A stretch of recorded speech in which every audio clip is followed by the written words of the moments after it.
예수께서 길에 나가실새 한 사람이 달려와서 꿇어앉아 묻자오되 선한 선생님이여, 내가 무엇을 하여야 영생을 얻으리이까? 네가 어찌하여 나를 선하다 일컫느냐? 하나님 한 분 외에는 선한 이가 없느니라. 네가 계명을 안 하니 살인하지 말라, 간음하지 말라, 도둑질하지 말라, 거짓 증언하지 말라, 속여 빼앗지 말라, 내 부모를 공경하라 하였느니라. 선생님이여, 이것은 내가 어려서부터 다 지켰나이다. 예수께서 그를 보시고 사랑하사 이르시되 네게 아직도 한 가지 부족한 것이 있으니 가서 네게 있는 것을 다 팔아 가난한 자들에게 주라. 그리하면 하늘에서 보화가 네게 있으리라. 그리고 와서 나를 따르라. 그 사람은 재물이 많은 고로 이 말씀으로 인하여 슬픈 기색을 띠고 근심하며 가니라. 예수께서 둘러보시고 제자들에게 이르시되 재물이 있는 자는 하나님의 나라에 들어가기가 심히 어렵도다. 제자들이 그 말씀에 놀라는지라. 예수께서 다시 대답하여 이르시되 얘들아, 하나님의 나라에 들어가기가 얼마나 어려운지 낙타가 바늘기로 나가는 것이 부자가 하나님의 나라에 들어가는 것보다 쉬우니라. 제자들이 매우 놀라 서로 말하되 그런즉 누가 구원을 얻을 수 있는가? 하니 예수께서 그들을 보시며 이르시되 사람으로는 할 수 없으되 하나님으로는 그렇지 아니하니 하나님으로서는 다 하실 수 있느니라. 베드로가 여짜와 이르되 보소서, 우리가 모든 것을 버리고 주를 따랐나이다. 내가 진실로 너희에게 이르노니 나와 복음을 위하여 집이나 형제나 자매나 어머니나 아버지나 자식이나 전토를 벌인 자는 현세에 있어 집과 형제와 자매와 어머니와 자식과 전토를 100배나 받되 박해를 겸하여 받고 내세의 영생을 받지 못할 자가 없느니라.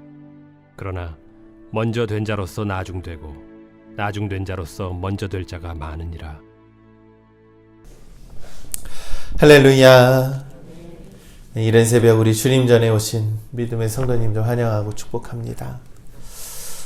어제 말씀에서 하나님의 나라는 어린아이와 같은 자들의 것이다 라고 예수님께서 말씀했습니다. 사람이 하나님 나라에 들어간다라는 것은 곧 영생함을 뜻하는 것이죠. 여러분, 우리는 이 세상을 살아갈 때에 물질에 대해서 고민하고 걱정하고 근심을 가지고 살아갑니다. 누구나 다 그렇습니다. 그런데 남들이 부러워할 만한 그러한 조건을 다 갖춘 사람이라고 해서 이 모두가 다 행복한 건 아니지요.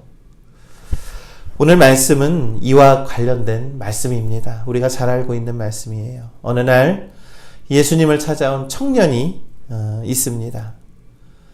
이 마가복음 10장 17절에 한 사람이 달려와서 예수님께 묻습니다. 이 마태복음에서는 젊은 부자 청년이라고 소개를 합니다. 그는 젊은 데다가 부유하기까지 했습니다. 그만하면 이 남부러울 것 없는 그러한 삶을 살아갈 그의 인생이지만 그도 무엇인가 이 삶의 목적과 의미에 대해서 무엇인가 결핍이 있었다라는 겁니다. 그러한 공허함이 있어서 예수님을 찾아왔습니다. 그래서 예수님께 물었죠. 선생님, 내가 무엇을 하여야 영생을 얻을 수 있습니까? 물었어요. 한마디로 그의 결핍은요, 영생에 대한 갈망이 있었다라는 겁니다. 여러분, 가진 것이 많고 남부러울 것이 없는 사람일수록 아마도 더 오랫동안 살고 싶지 않았겠습니까? 그러니 그의 관심사는 영생이라는 거예요. 내가 어떻게 하면 이 생을 계속해서 삶을 살아갈 수 있을까? 그러나 인간은 누구나가 다 끝이 있고 유한한 삶을 살기 때문에 그것은 불가능한 일이다라는 겁니다. 그러나 청년도 이것을 알고 있었습니다. 그래서 예수님은 다시 청년에게 물었어요. 어찌하여 선한 일을 내게 묻느냐? 선한 이는 오직 한 분 하나님이시다라고 대답을 하죠. 예수님의 이 대답은요, 선한 일을 통해서 영생을 얻을 수 있을 거라고 생각하고 있는 그 청년에게 너가 가지고 있는 삶의 가치관과 모든 것들이 잘못되었다라는 것을 미리 말하고 있는 겁니다. 영생은 누구를 통해서 얻을 수 있는 겁니까? 오직 하나님밖에 없다라는 것이죠. 그런데 이 청년은 내가 착하게 살고 내가 그냥 하나님 율법에 잘 맞춰서 살면, 선하게 살면 내가 그렇게 영생을 얻을 수 있을 거라고 믿었다라는 거예요. 예수님은 이 청년의 질문에 진지하게 대답을 합니다. 그러면서 다시 묻는 거죠. 마가복음 10장 19절의 말씀에 그렇다면 당신은 내가 계명을 안 하니 살인하지 말라 이거 지켰습니까? 간음하지 말라, 도둑질하지 말라 이거 지켰습니까? 거짓 증언하지 말라, 속여 빼앗지 말라, 내 부모를 공경하라. 이 율법을 지켰느냐라고 물었습니다. 그때 청년이 대답하기를 예수님이 이 모든 것을 내가 어릴 적부터 다 지켰사온데 아직도 무엇이 부족합니까? 라고 물었죠. 여러분, 우리는 이 질문을 깊이 잘 생각해 보아야 합니다. 이 오랫동안 신앙생활을 하면서 하나님 사랑과 이웃 사랑을 실천하며 살고 있지만 여전히 세상의 물질 앞에서 우리는 휘둘리고 근심하며 걱정하며 불안과 공허함을 갖고 살아가는 우리의 모습이 바로 이 청년의 모습과 같다라는 것이죠. 이러한 우리들에게 예수님께서 말씀합니다. 마가복음 10장 21절과 21절의 말씀에 예수께서 그를 보시고 사랑하사, 그를 사랑하게 보았다라는 것은요, 그의 마음과 그의 심성을 긍휼히 여겼다라는 겁니다. 그러면서 이르시되 내가 아직도 한 가지 부족한 것이 있으니 가서 내게 있는 것을 다 팔아 가난한 자들에게 주라. 그리하면 하늘의 보화가 내게 있으리라. 그리고 와서 나를 따르라 하니, 예수님의 대답은 이것이었죠. 너의 가지고 있는 모든 재산을 팔아서 가난한 자들에게 주고 그리고 나를 따르라 라는 것입니다. 이 예수님의 대답을 듣고 이 젊은 청년은, 그 사람은 재물이 많은 고로 이 말씀으로 인하여 슬픈 기색을 띠고 근심하며 돌아갔더라. 이것이 이야기의 결론이죠. 여러분, 예수님께서는요, 우리들에게 원하시는 것은요, 소유를 팔아서 당장 무소유로 살아라 이것을 말하는 것이 아니지요. 바로 온전한 우리들의 마음을 원하고 계셨다라는 거예요. 물질과 예수님 중에 고민하고 갈등하는 것이 아니라 온전히 주님을 따르는 나뉘어지지 않는 마음을 원하고 계셨다라는 겁니다. 여러분, 우리는 재물 때문에 말씀을 듣고도 근심하며 살아가는 것이 우리들의 모습입니다. 그런데 그러지 말라는 거예요. 그러니 온전히 예수님을 믿고 따르는 삶을 살아야 한다는 겁니다. 너가 예수님을 믿는데 어찌 재물 때문에 걱정하느냐 라고 하는 것이죠. 여러분, 예수님은요, 두 마음을 품는 것을 원치 않으십니다. 여러분, 잠언에서도 재물에 대해서 이렇게 말을 합니다. 많은 재물보다 명예를 택할 것이요, 은이나 금보다 은총을 더욱 택할 것이라. 여러분, 이 세상에는 이 재물보다 더 값지고 귀한 것들이 너무나도 많이 있습니다. 여러분, 그런데 우리가요, 이 재물에 대해서 재물이 물질적인 복이라고 여기면서 살았습니다. 응답이라고 여기면서 살 때가 너무나도 많이 있었다라는 것이죠. 여러분, 유대인들도 마찬가지였어요. 유대인들도 자신의 경건함에 대한 복의 근원이 물질이라고 생각을 했다라는 거예요. 그러나 중요한 것은 우리가 이 세상을 살면서 돈 때문에 자기가 자기됨을 버리고 어리석게 삶을 살아가는 그러한 것을 예수님께서는 원하지 않았다라는 겁니다. 우리는 누구나 욕심과 탐욕이 있습니다. 그러나 그것 때문에 하나님의 형상을 닮은 우리가 변질되고 타락하고 죄에 빠져서 살아갈 수야 있겠습니까? 우리가 추구해야 되는 것은요, 돈의 노예로 살아가고 돈에게 끌려가는 삶을 살아가는 것이 아니라 그것보다 더 내 중심에 주 예수 그리스도를 품고 살아가는 믿음이죠. 사랑하는 우리 믿음의 성도 여러분, 우리가 주 예수 그리스도를 믿는 믿음의 중심을 두고 살아갈 때 재물 때문에 근심하는 일이 없는 우리 믿음의 성도들 되시기를 간절히 소망합니다. 두 마음을 품고 하나님, 내가 왜 예수님을 믿는데도 왜 저는 재물 때문에 근심합니까? 이러는 것이 아니라요, 내가 주 예수 그리스도를 믿음으로써 저는 재물로 인해서 근심하지 않습니다. 동일한 마음을 가져야 한다라는 거예요. 우리 믿음의 성도 여러분, 동일한 믿음과 은혜를 가지시기를 간절히 소망합니다. 돈이 아무리 귀하다 할지라도요, 우리가 주 예수 그리스도와 바꿀 수 있겠습니까? 우리가 돈과 재물이 아무리 귀하다라고 할지라도요, 우리 자녀들의 행복과 비교할 수가 있겠습니까? 그보다 더 귀하고 아름다운 것이 분명 주 예수 그리스도 안에 있음을 우리는 믿는 겁니다.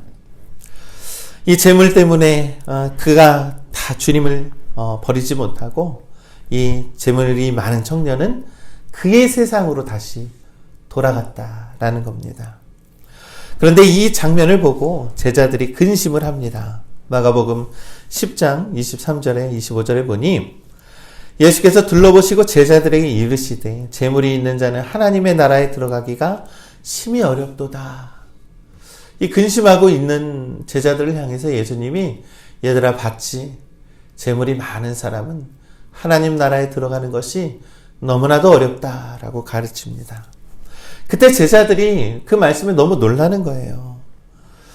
그러면 예수님, 하나님 나라에 들어가기 위해서는 어떻게 해야 됩니까? 라고 하니까 예수님께서 낙타가 바늘기로 가는 것이 부자가 하나님 나라에 들어가는 것보다 더 쉬우니라 라고 이렇게 가르칩니다. 제자들이 놀랍니다. 아니, 이거는 불가능한 일 아닙니까? 그러면서 그들이 다시 얘기하기를, 예수님, 그렇다면 도대체 이 세상에 구원을 받을 만한 사람이 누가 있겠습니까? 라는 거예요. 이것은요, 이 제자들의 여전히 부족하고 여전히 주 예수 그리스도의 뜻을 이해하지 못하는 미련한 그런 대답을 하고 있었다라는 것이죠. 여러분, 특별히 이 마가복음에서는요, 이 제자들이 참 부족한 제자들의 모습으로 많이 나옵니다. 여전히 주님과 함께 있으면서도 재물에 대해 근심 걱정하고 있는 것이 바로 제자들이었다라는 거예요.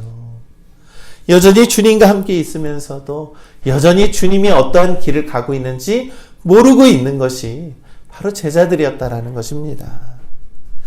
마가복음 10장 27절에 예수님께서 그런 그들을 보시면서 말씀하시기를, 사람으로는 할 수 없으되 하나님으로는 그렇지 아니하니 하나님으로서는 다 하실 수 있느니라. 여러분, 사람으로 할 수 없고 하나님으로 할 수 있다. 왜 그것을 모르느냐? 그걸 묻고 있는 것이죠. 여러분, 이 말씀 무엇입니까? 구원은요, 전적으로 하나님의 손에 달려있다는 겁니다. 가난하다고 해서 구원받는 것이 아니고 부자라고 해서 구원받지 못하는 것이 아니라는 것이죠. 가난하든 부유하든 물질의 소유의 정도와 상관없이 하나님의 은혜가 있어야지만이 구원을 받을 수 있다라는 것입니다. 그런데 예수님이 이렇게 얘기를 해도 제자들은 이해하지 못합니다. 여러분, 하나님의 은혜는요, 버려야 할 것을 버릴 때에 임하게 될 줄을 믿습니다. 예수님께서 재물 많은 이 청년에게 재물을 버리라고 했어요. 그런데 버리지 못했다라는 거예요. 여러분, 예수님도 오늘 우리들에게 똑같이 얘기를 하는 거예요. 버리라는 거예요. 버리고 주님을 따르라고 했잖아요. 여러분, 우리는 무엇을 버리고 있습니까? 무엇을 버릴 마음을 준비하고 계십니까? 여러분, 우리가 하나님 나라에 들어가기 위해서는요, 내 것을 먼저 버려야 합니다. 그리고 주 예수 그리스도를 따라야 합니다. 그럼 여러분, 자기 자신을 직면하시길 바랍니다. 내가 정말 주 예수 그리스도 앞에 버려야 할 것이 무엇인지에 대해서 여러분 기도하시고 묵상하시고 그것을 먼저 버리시기를 간절히 소망합니다. 이때 마가복음 10장 28절에 베드로가 또 대답을 합니다. 이르되 보소서 우리가 모든 것을 버리고 주를 따랐나이다. 예수께서 이르시되 내가 진실로 너희에게 이르노니 나와 복음을 위하여 집이나 형제나 자매나 어머니나 아버지나 자식이나 전토를 벌인 자는 현세에 있어 집과 형제와 자매와 어머니와 자식과 전토를 100배나 받되 박해를 겸하여 받고 내세의 영생을 받지 못할 자가 없느니라. 여러분 이 말씀의 의미는요, 베드로가 얘기를 하는 거예요. 주님, 우리는 배와 그물을 버리고 다 버리고 주님을 따르지 않았습니까? 저는 저 재물을 버리고 재물 때문에 근심한 저 청년과 다르지 않습니까? 여러분 우리는 구원을 받을 만한 그러한 자격이 있는 거 아닙니까?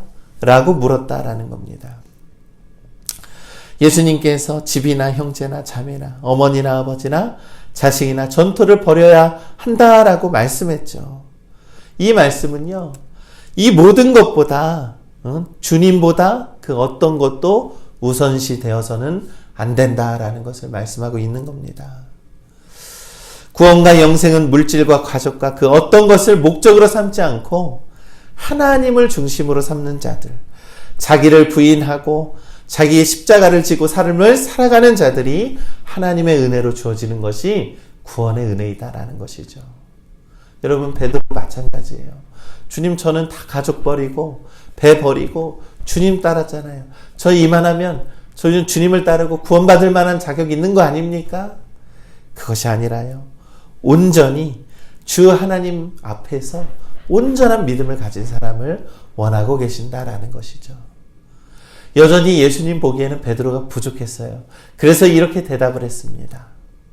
그가 아직 버리지 못한 것을 못 버렸다라는 뜻입니다. 여러분 물질을 다 버리면 뭐합니까? 여전히 베드로 안에 있는 나에게 있는 주님을 통해서 내가 얻고자 하는 그 모든 것들을 버리지 못했기 때문에 예수님께서는 그를 책망하고 있었다라는 것이죠. 그러면서 예수님께서 마지막으로 말씀합니다. 마가복음 10장 31절에 그러나 먼저 된 자로서 나중되고 나중된 자로서 먼저 될 자가 많으니라. 아멘. 이렇게 얘기를 하는 겁니다. 베드로야, 네가 지금 다 버리고 먼저 나를 따랐지만 그보다도 너가 먼저 따랐다고 해서 다 되는 게 아니야. 먼저 따랐다는 사람이 나중 될 수도 있고 나중에 따랐던 자들이 먼저 될 수가 있느니라 라고 말씀하고 있는 것이죠. 사랑하는 우리 믿음의 성도 여러분, 돈보다 재물보다 귀한 것이 무엇입니까? 그것은 온전히 하나님의 뜻을 위해서 살아가는 온전한 믿음일 줄로 믿습니다. 이 부자 청년이 근심하며 예수님을 떠났습니다. 그가 돌아간 세상은 다시 똑같은 세상입니다. 베드로도 주님을 다 버리고 따랐지만 그가 돌아간 세상도 마찬가지로 똑같은 그런 세상이죠. 여러분 주님은 온전한 믿음으로 주님을 따르는 자들을 원하십니다. 그들의 삶이라는 것은요, 하나님이 주시는 하늘 소망을 바라보고 이 현재의 가치에 집착하며 살아가는 것이 아니라 하나님의 뜻을 이루기 위해 의미 있는 신앙과 믿음의 삶을 살아내는 것이 그러한 믿음의 삶이라는 것을 우리가 믿습니다. 여러분 우리 이러한 믿음과 신앙을 가지시기를 간절히 소망합니다. 디모데전서 6장 11절과 12절의 말씀이 바로 오늘의 말씀의 결론과도 같습니다. 오직 너 하나님의 사람아, 이것들을 피하고 의와 경건과 믿음과 사랑과 인내와 온유를 따르며 믿음의 선한 싸움을 싸우라. 영생을 취하라. 이를 위하여 내가 부르심을 받았노라. 이렇게 말씀합니다. 여러분 우리 믿음의 선한 싸움을 싸우시길 간절히 소망합니다. 온전한 믿음을 가지고 믿음의 선한 싸움을 싸우시고 영생을 취하십시오. 그것은 바로 우리 주님께서 주시는 그러한 은혜인 줄로 믿습니다. 사랑하는 우리 믿음의 성도 여러분, 오늘도 우리 주님이 주시는 이 생명의 말씀이 있습니다. 근심과 걱정 내려놓으시고 온전히 주님만 믿고 주님 의지하며 살아가는 우리 믿음의 성도님들 되시기를 주님의 이름으로 간절히 축원합니다.